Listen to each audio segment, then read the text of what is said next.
Les agradecemos su paciencia, su puntualidad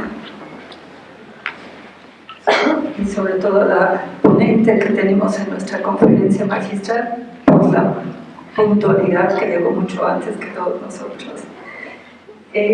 Vamos a dar inicio con la tercera y última sesión del coloquio interuniversitario y vamos a iniciar esta tercera sesión con la conferencia magistral intitulada Evaluación Educativa,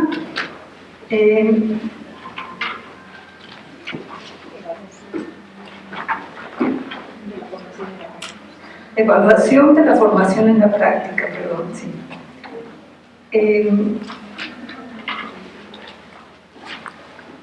Esta conferencia magistral nos la va a dar la doctora Hilda Rojas Fernández, que es licenciada por la UNAM y se graduó como maestra en Psicología Educativa en la misma Universidad Nacional Autónoma de México.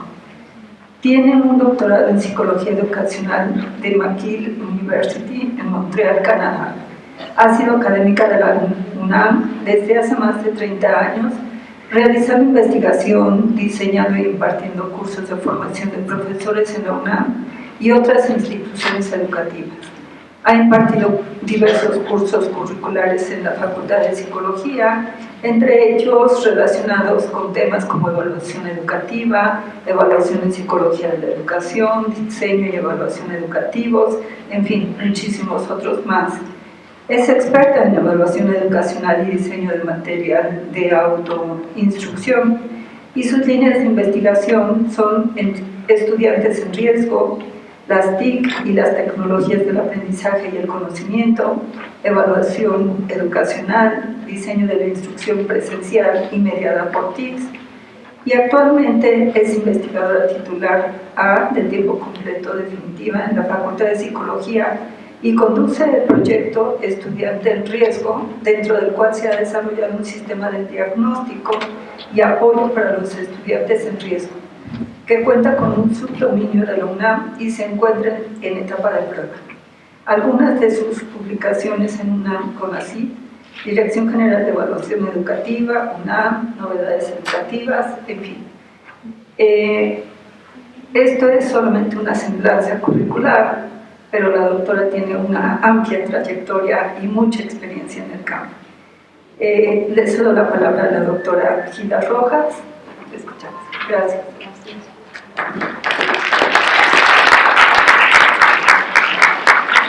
Recuerden que al final vamos a tener tiempo para hacer preguntas, algunos comentarios sobre lo que van a escuchar. Gracias. Bueno, buenos días a todos. Como ya me hizo favor aquí de decirles, voy a hablarles acerca de evaluación, que es un tema que ha sido el pan de cada día en mi persona por mucho tiempo. Voy a hablar en relación precisamente con evaluación de la formación en la práctica, porque es un coloquio que se trata de esto, aunque no haya un ejemplo exactamente de alguna de las materias de formación en la práctica, pero ahorita van a ver y les voy a pedir que cuando les surja una pregunta la anoten y al final con todo gusto la vamos a contestar. Bueno,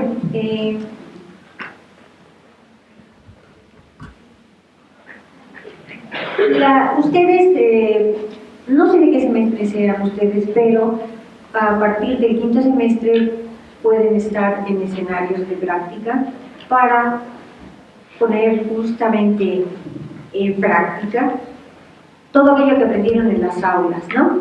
Entonces, casi todas las prácticas son intervenciones, no todas son intervenciones, pero cuando son intervenciones tienen que ser evaluadas como si ustedes estuvieran haciendo el trabajo, como si estuvieran acá.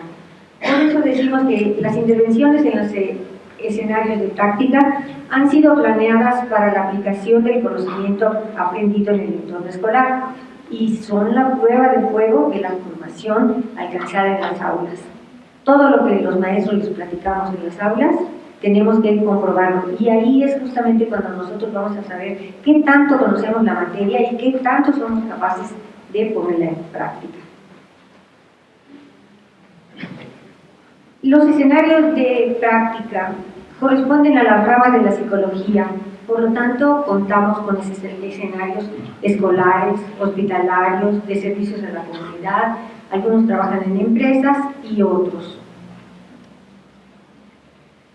El enfoque de las intervenciones está regido por la corriente psicológica dominante en el momento. Por eso podemos tener prácticas de corte conductista, que todavía hay prácticas de corte conductista.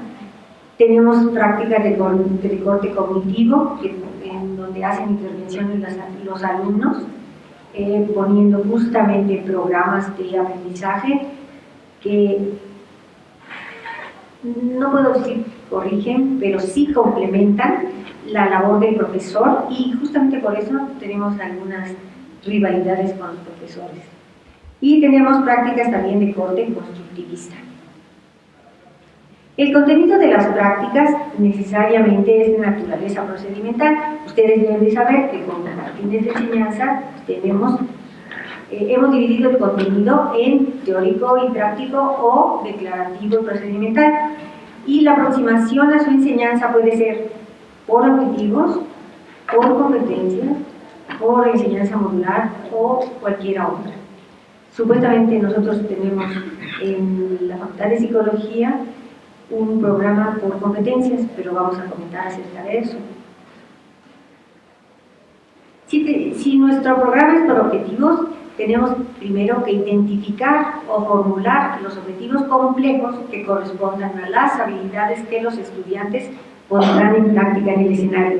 Hay programas, los programas de estudio muchas veces son oscuros, pero cuando nosotros vamos a enseñar, lo primero que tenemos que hacer es deducir de esos programas cuáles son las habilidades. Como les digo, teóricamente hay planes de estudio que tienen programas de las asignaturas por competencias, pero no están especificadas las competencias, y los programas por objetivos tampoco están especificados, muchas veces no son específicos, sino que más bien son oscuros, y nosotros tenemos casi que hacer un curso para identificar cuáles son los objetivos complejos. Si nuestro programa es por competencias, tenemos que identificar los conocimientos, las habilidades y las actitudes que conforman esa competencia. Es así que nosotros en las prácticas lo que vamos a evaluar es el desempeño, y vamos a crear marcos, entornos de evaluación auténtica. De esta manera, la evaluación de competencias valora el desempeño. La evaluación del desempeño competente se verifica en el escenario y bajo las condiciones reales de trabajo. Por eso se dice que es una evaluación también situada. Las etapas de la evaluación con competencias, primero que nada, tiene que tener una norma o estándar de desempeño. No sé qué tanto aquí en la universidad les hayan hablado de competencias, y no conozco tampoco su plan de estudios, pero muchas veces dicen que es por competencias, y eso hace que las personas reaccionen ante esta palabra. Pero lo importante es que cuando nosotros hablamos de competencias, tenemos que buscar una norma o estándar de desempeño. Tenemos que identificar qué debe saber hacer y qué está dispuesto a hacer el estudiante al terminar el año o semestre. Aunque esto parezca sencillo, yo he hecho investigación acerca de qué debe saber y saber hacer el alumno, preguntándole a 40 profesores, y de los 40 profesores posiblemente un 25% puede decir específicamente qué debe saber y saber hacer su alumno al final del curso. Y sin embargo, ese profesor evalúa a sus alumnos y dijo, este alumno pasa y este alumno no pasa. Pero cuando uno de alguna manera evalúa de una manera informal al profesor, el profesor tiene problema, a pesar de ser un experto en su asignatura, tiene problema para identificar qué debe saber y saber hacer el alumno al salir de su asignatura. Y lo mismo pasa con los alumnos cuando les pregunta uno, ¿qué aprendiste en esta materia? Generalmente les dicen puras cuestiones teóricas. ¿Por qué? Porque las evaluaciones justamente están cargadas a la parte teórica. Y cuando les vuelven a preguntar, a ver, pero tú qué aprendiste a hacer, es bastante difícil que le digan exactamente qué cosa es lo que saben hacer. Y bueno, peor es cuando nosotros les preguntamos qué estarías dispuesto a hacer en relación con la materia, no con otras cosas. Bueno, una vez que nosotros tenemos la norma o estándar del desempeño, tenemos que pasar a la recolección de evidencias. ¿Y cómo se hace esa recolección de evidencias? Pues con los instrumentos. Los instrumentos pueden ser guías de observación, cualquier otro instrumento escrito, cualquier instrumento administrado por computadora, pero lo importante es que nos ayude a captar de la población todos aquellos datos que para nosotros son importantes para saber qué sabe el alumno. Luego, la siguiente etapa es la comparación de las evidencias con el estándar. ¿Para qué? Para dar una calificación. Y después, una vez que tenemos los datos de su calificación, emitimos el juicio de valor. ¿Es competente o no lo es? Bueno, el logro de los objetivos complejos y el desarrollo de competencias requieren de un análisis del contenido implicado en su aprendizaje. Eso es lo que todos los profesores deberían hacer en relación con su asignatura.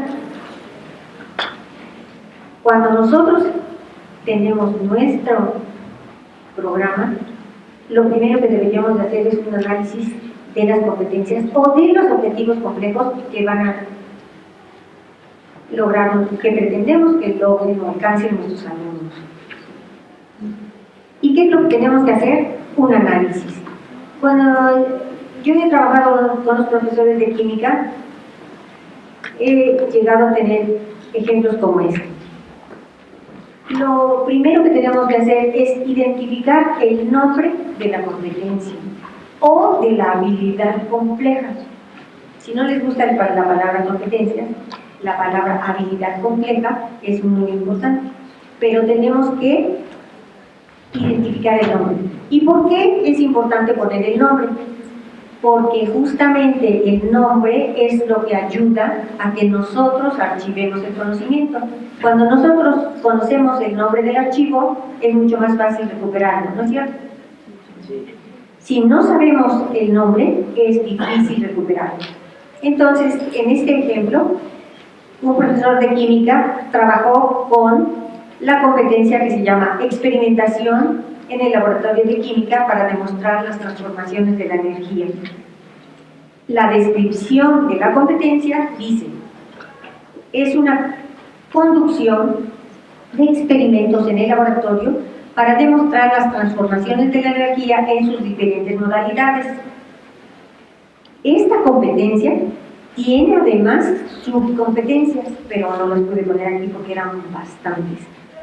Los conocimientos, cada trabajo de práctica, a cada trabajo de práctica subyace, como ustedes saben, una gran cantidad de conocimiento. Y entre mejor sea la plataforma de conocimientos que tengan ustedes, mejor podrán aprender una competencia o una habilidad compleja.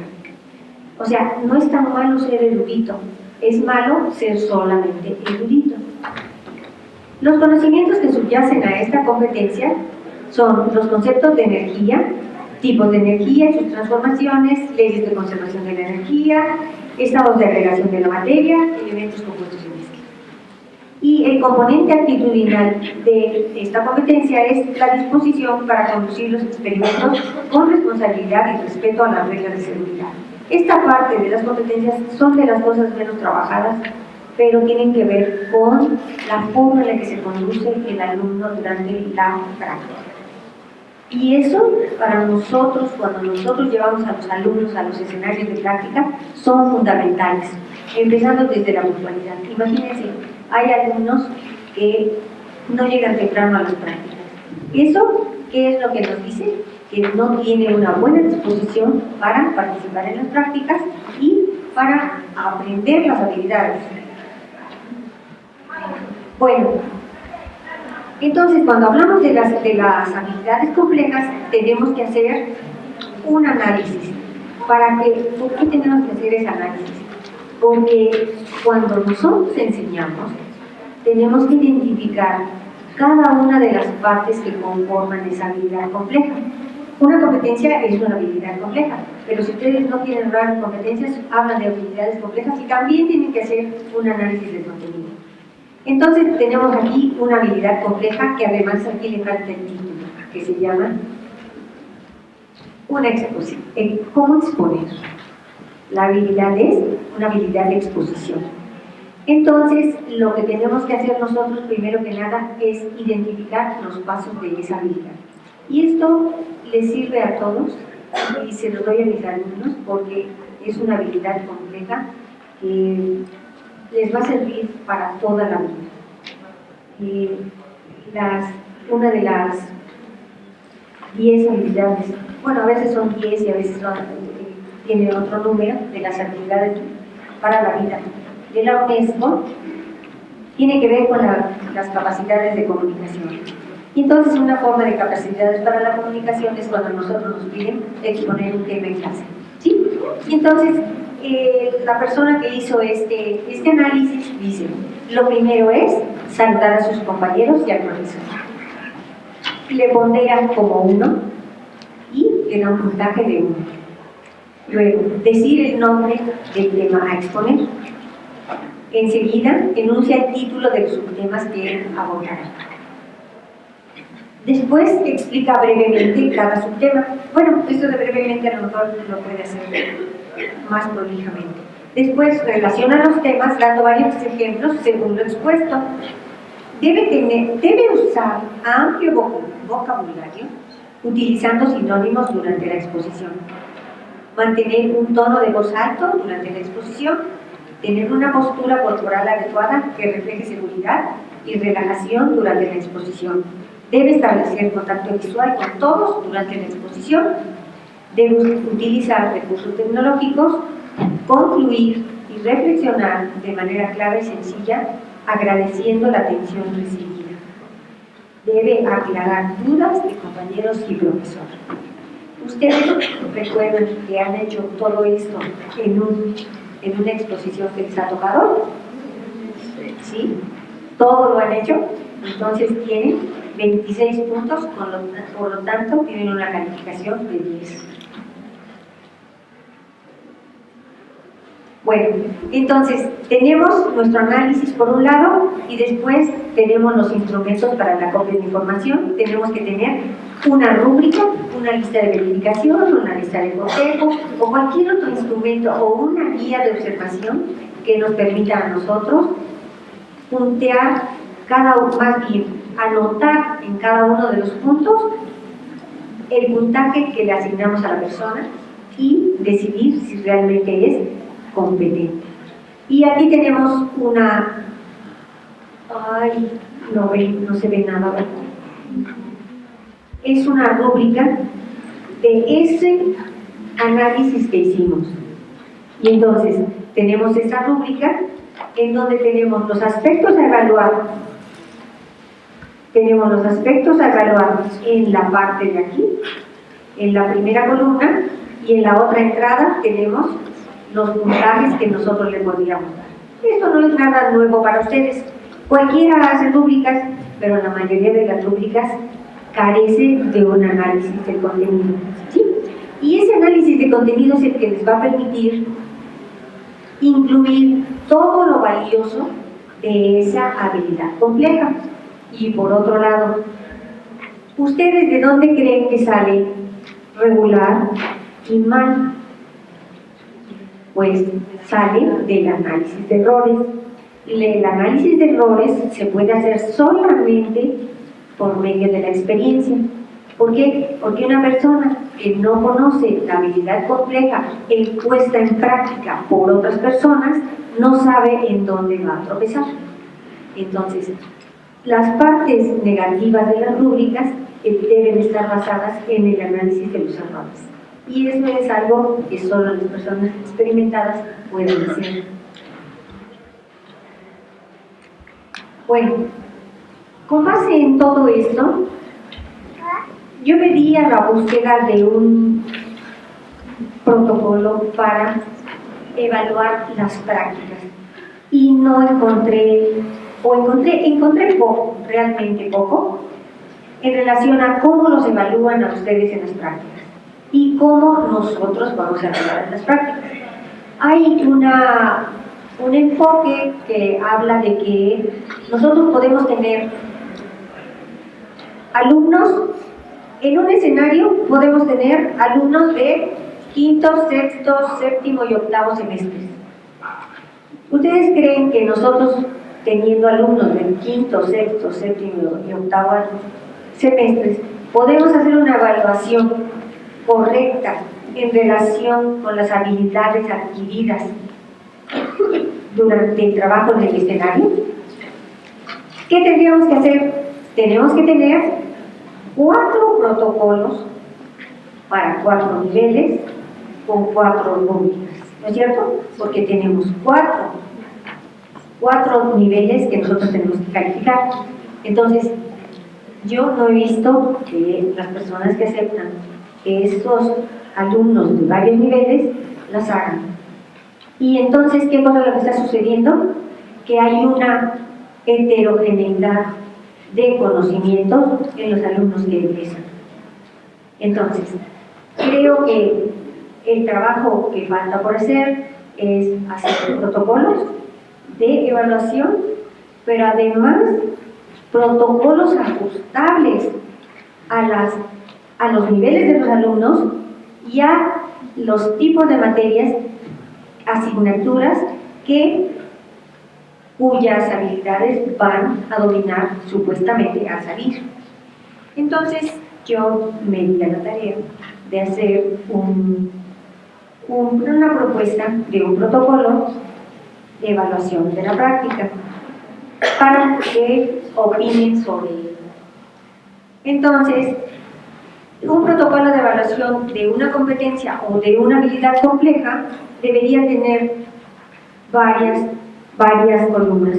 Ejemplo, la primera columna es hablar de la variable, la segunda columna habla de la descripción de la variable, la tercera, la representación de la variable, la cuarta, qué instrumento de evaluación vamos a utilizar. Entonces, la primera hilera, si se dan cuenta, aquí dice, todavía no les voy a dar las clases.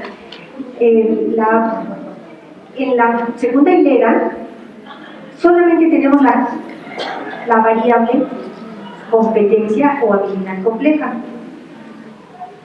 La voy a describir construyéndola o identificándola del perfil de egreso, que es todo un ejercicio, porque si se dan cuenta los perfiles de egreso son muy bonitos, casi como poesía, pero en realidad nosotros como profesores tenemos que descifrarlos.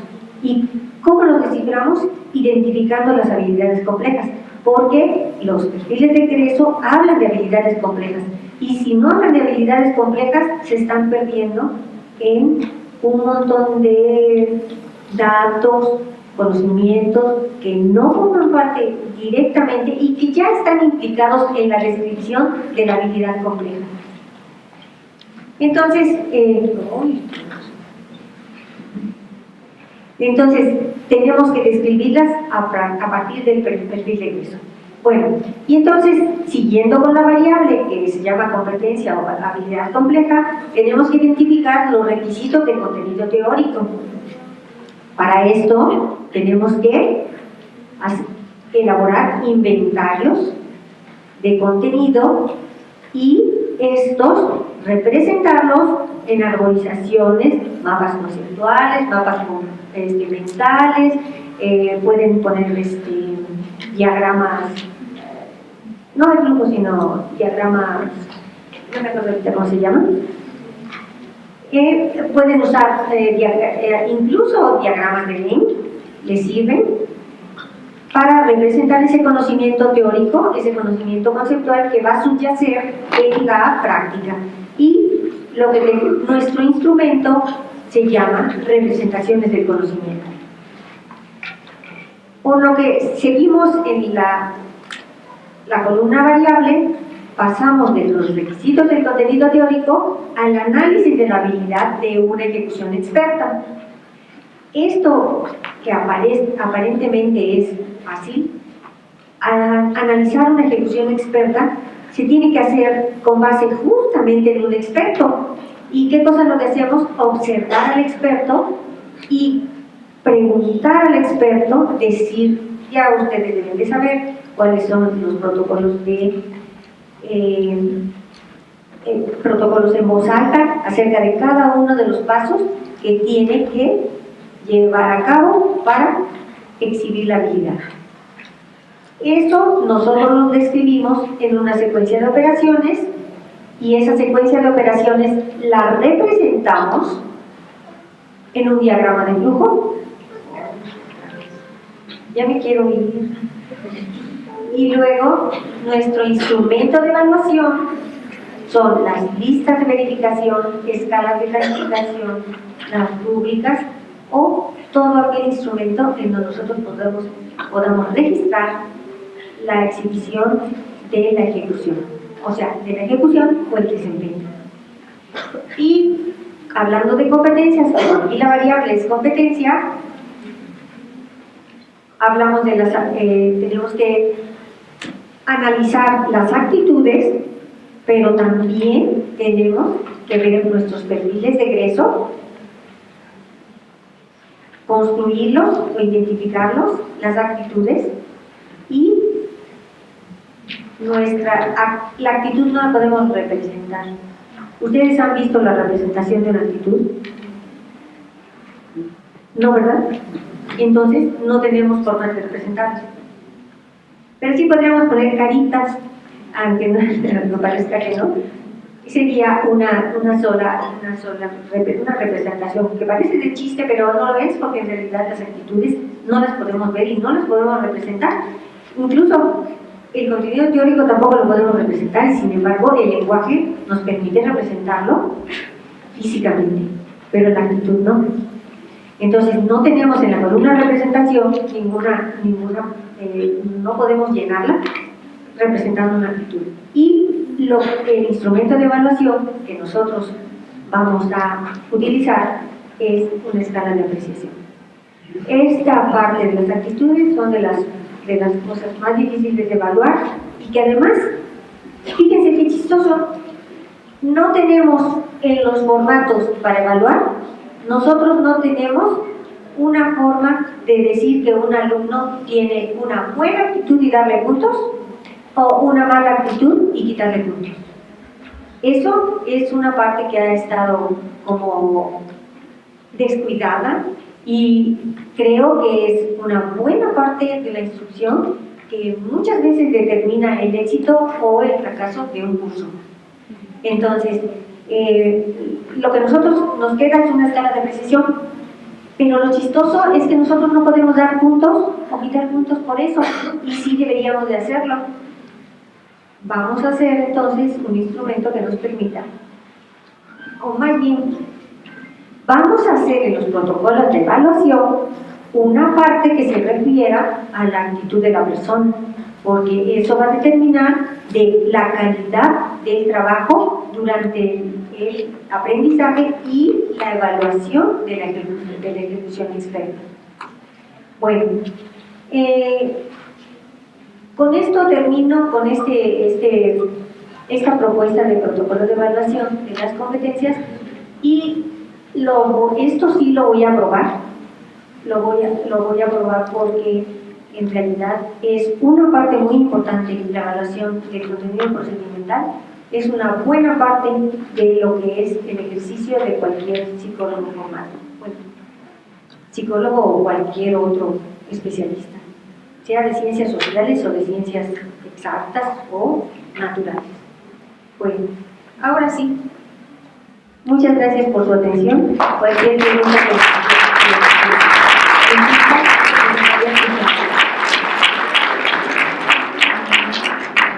Muchas gracias, doctora. Muy interesante su ponencia, su conferencia magistral, perdón. Yo creo que del lado en el que estemos ustedes como alumnos, nosotros como profesoras, nos hace reflexionar sobre diferentes puntos, sobre lo que está relacionado con lo que es la formación en la práctica. Ustedes por un lado desarrollando habilidades, como ya nos lo dijo, y nosotros orientándolos o tratando de promover o tratando de orientar para que ustedes puedan desarrollar esas habilidades y dar las condiciones pues óptimas para que esto suceda. Les voy a pedir que por favor hagan una pregunta, un comentario a la doctora y aprovechemos la experiencia que ella tiene en el campo. Sí. En esta parte, ¿en dónde quedarían las destrezas? Porque hablaba de los conocimientos, de las actitudes, y la parte de las destrezas, ¿en dónde podríamos ubicarlo? Me pregunta la maestra que dónde quedarían las destrezas. Las destrezas es lo que constituye la habilidad. En realidad, la palabra destreza se ha utilizado más para cuestiones posiblemente físicas, pero en realidad forma parte de cualquier habilidad compleja. Tengo muchos ejemplos justamente de educación física, porque también trabajé con los profesores de educación física y entonces ellos hablan de destrezas justamente. Y la destreza también tiene todos los elementos para analizar igualito que cualquier habilidad, porque hay habilidades encubiertas, habilidades abiertas, y dentro de las habilidades abiertas están las destrezas. Porque nosotros pensamos que cuando hablamos de habilidad solamente estamos hablando de lo que se ve. Y no, hay habilidades cognitivas para solucionar problemas. Por ejemplo, cuando nosotros hablamos de los matemáticos obviamente tienen habilidades matemáticas y son encubiertas. Esas son las más difíciles de analizar, porque tenemos que preguntarle ¿qué cosa hiciste para resolver ese problema?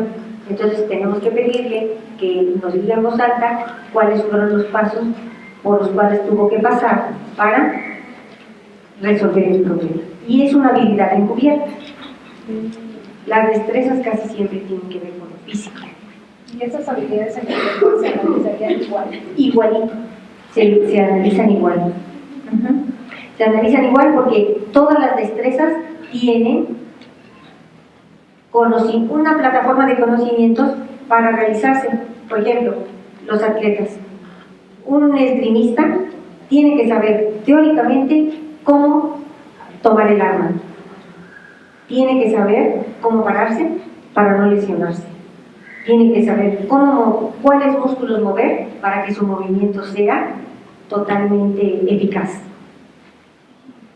Tiene su conocimiento teórico acerca de la respiración, cómo ir dosificando la energía.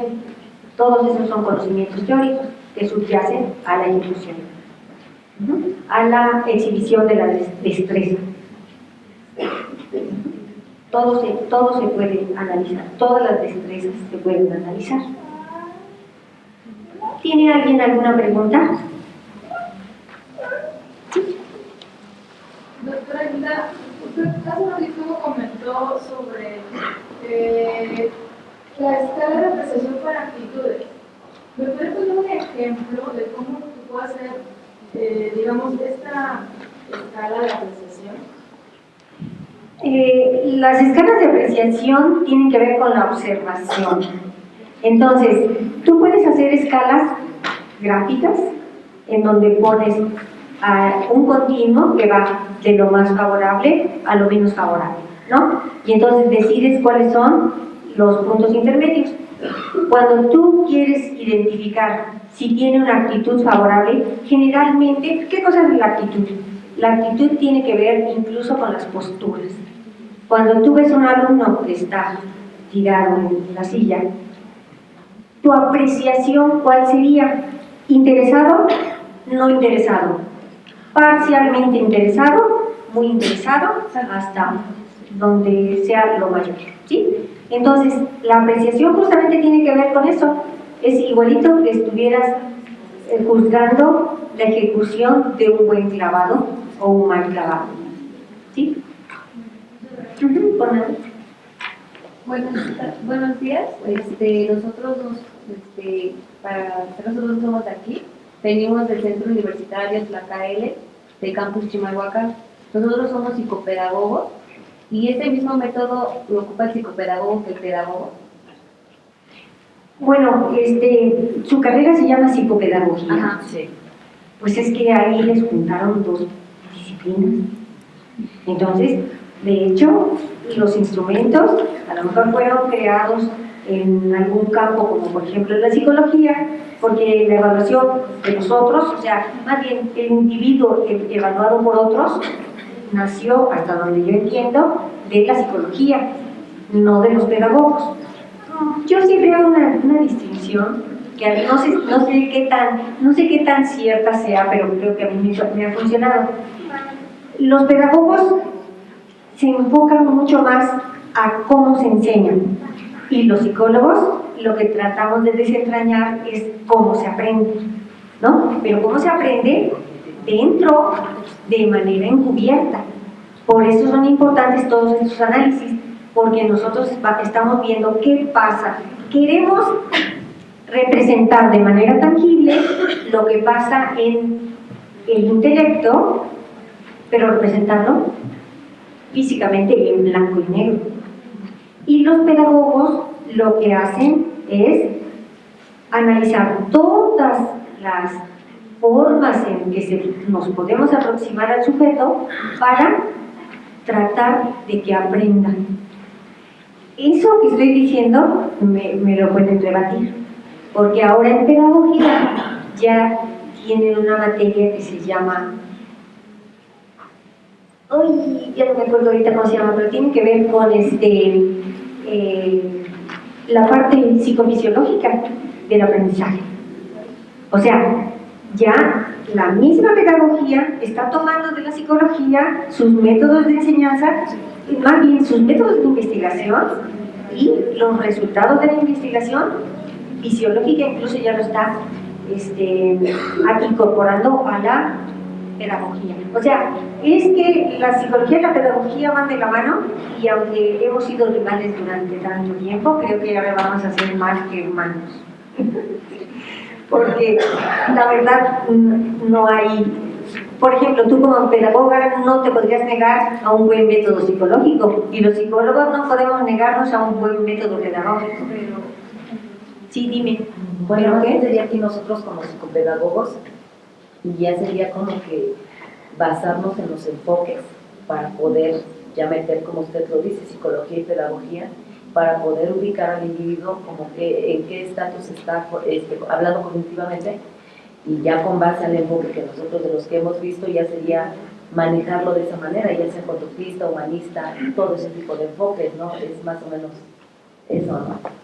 Bueno, es que ahorita tú hablaste mucho como psicóloga, no sé que seas si pedagoga o si... es que es pedagoga, sí, porque si estás hablando acerca de cuáles son los enfoques, pues tú hablaste de enfoques psicológicos, porque hablaste cognitivamente, hablaste de la cognición, y la materia prima con la que nosotros trabajamos los psicólogos es básicamente la cognición en términos educativos. Entonces, pero tampoco nos negamos a utilizar sus principios humanistas para lidiar con los procesos cognitivos, ¿no es cierto? Entonces, ustedes tienen sus enfoques Bueno, ustedes tienen los dos, pero nosotros de este lado de psicología, por eso empecé una de las primeras láminas fue que las prácticas pueden tener un enfoque conductista, un enfoque cognitivo, un enfoque constructivista, y ahora muchas prácticas se aprecian de que son constructivistas, pero a mí me gustaría saber en dónde está lo constructivista. ¿Por qué? No porque quiero molestar a los profesores, sino porque quiero saber cómo van a hacer la evaluación en términos constructivistas. ¿Sí? Porque para decirme constructivista es porque yo voy a usar todos los principios de todas las teorías que engloban al constructivismo y traducirlo en un instrumento para el acopio de datos para decir que realmente mi alumno sí aprendió la práctica, ¿no? Si no, todos salen y dicen, que llevó la materia de tal cosa. Miren, yo cuando mis alumnos sacan 6 en evaluación, le digo, por favor no digas que tomaste evaluación conmigo, porque no sabes más que la mitad. Entonces, cuando salen de las prácticas, si no fueron evaluados de una manera correcta, no saben cuánto saben, si saben 50%, si saben 80% o si saben el 100%. Es lo que se planteaba para que aprendieran en esa práctica. ¿No es cierto? Ustedes podrían decir, cuando salen de la práctica, ¿qué tanto sé? Voy a ir a una escuela y voy a ser capaz de hacer una intervención solita o solito. A lo mejor no, ¿verdad? Pero, entonces, ¿qué quiere decir? ¿Qué duda? Bueno, es que la cuestión es que la evaluación tiene que estar en una correspondencia de 1 a 1 con la forma en que les enseñaron. Y si les enseñaron de manera constructiva, deberían de hacer una evaluación auténtica en donde todos los puntos de esta habilidad compleja que fueron estipulados en el análisis, ustedes los pasaran. Y si no, que digan en dónde. Porque de esa manera nosotros podemos reestructurar lo que nosotros sabemos. Ahora, otra cosa. Cuando nosotros evaluamos, tenemos que aplicar una serie de principios. Y hay un principio conductista que en la evaluación no se cumple, y que es que nosotros debemos saber inmediatamente, lo más cercano del momento que se hizo la evaluación, tenemos que tener los resultados.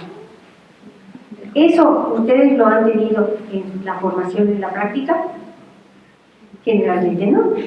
¿Por qué? Porque no hay un instrumento en donde ustedes hayan visto cuál fue su ejecución y que se hayan asentado los niveles de bondad de su ejecución o desempeño. ¿Sí? Y entonces, los profesores que hacen un examen escrito, porque antes de la práctica también deberíamos de hacer un examen escrito, no deberíamos de dejar que nadie fuera a un escenario si no le hiciéramos un examen de admisión al escenario. ¿Por qué? Porque lo primero que tenemos que hacer es saber si contamos con el conocimiento teórico para realizar una buena práctica, ¿no? Y así se debería de hacer con respecto a cada una de las habilidades que se aprenden en los escenarios reales. ¿Sí?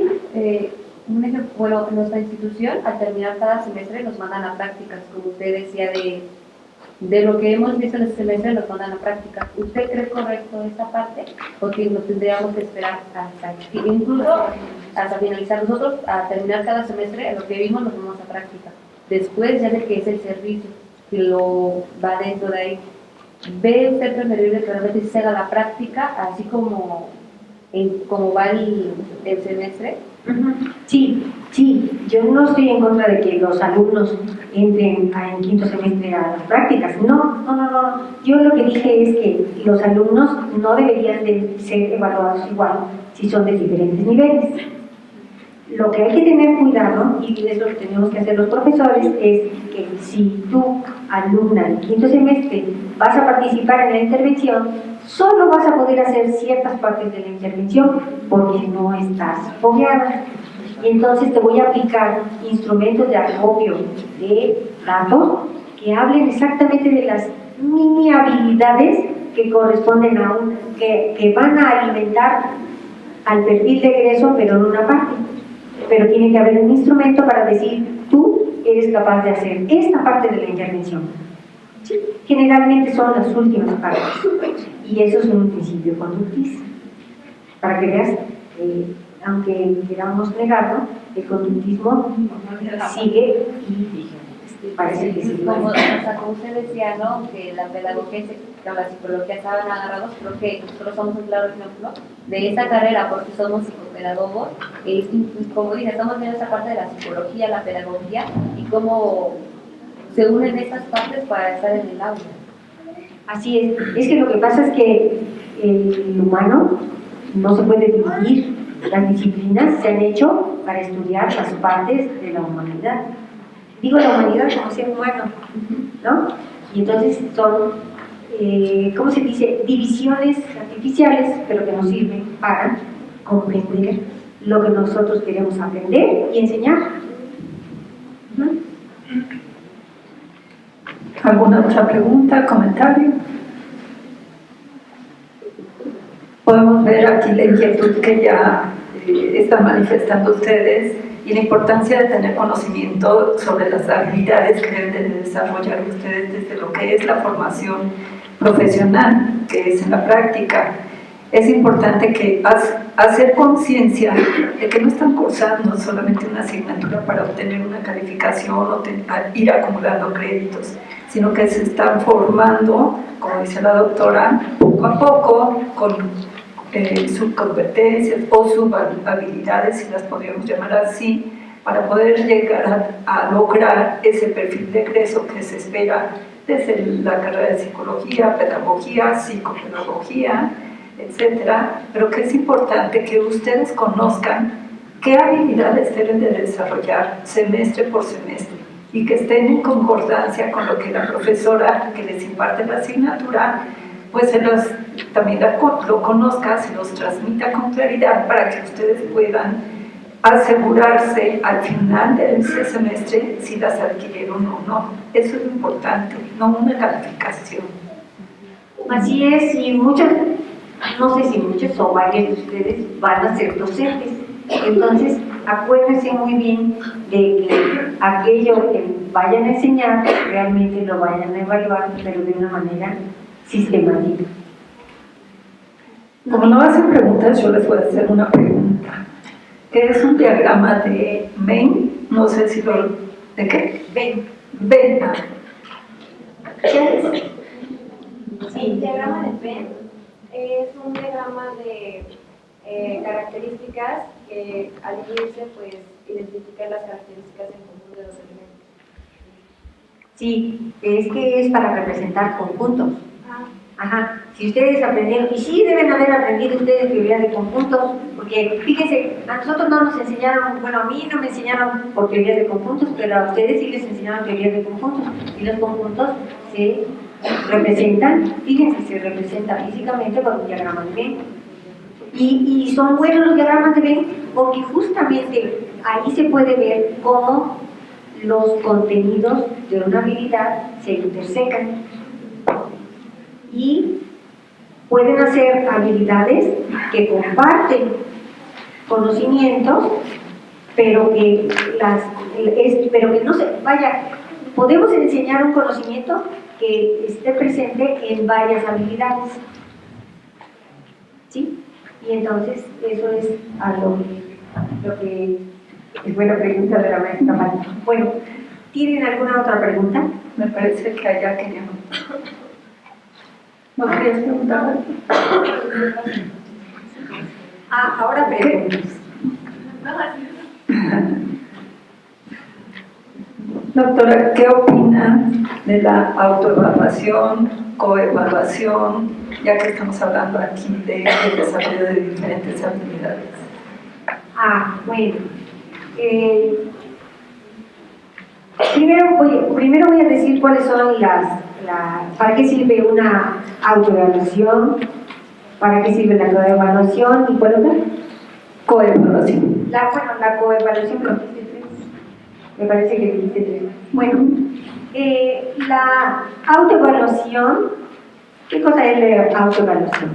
Es la valoración de las propias capacidades, de la valoración de las habilidades, de todo aquello que yo he aprendido, puede ser declarativo, procedimental. La autoevaluación es muy buena como ejercicio personal, pero en realidad no debe servir para dar una calificación. ¿Por qué? Porque es poco objetiva.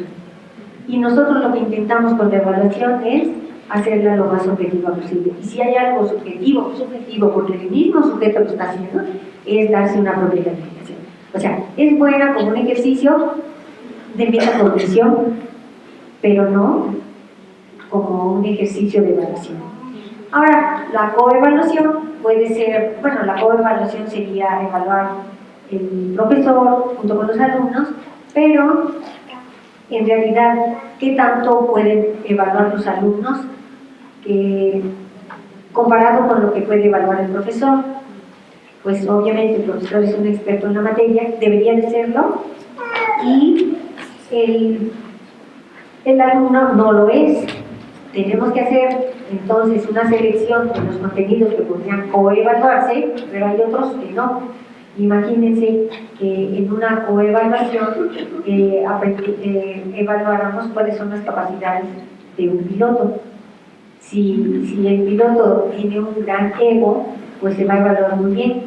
Y entonces va a salir a la exhibición de la habilidad y va a poner en riesgo a él mismo y a quienes lo rodean, ¿no? Entonces, tanto la autoevaluación como la coevaluación sirven formativamente hablando, pero no sirven para dar una calificación.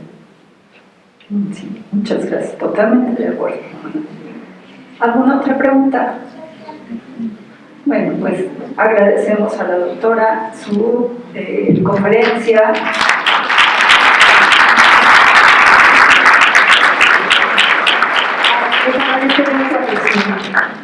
Espero que algo de esto les sirva. Le agradecemos entregándole un obsequio de parte de la Universidad Justo Sierra.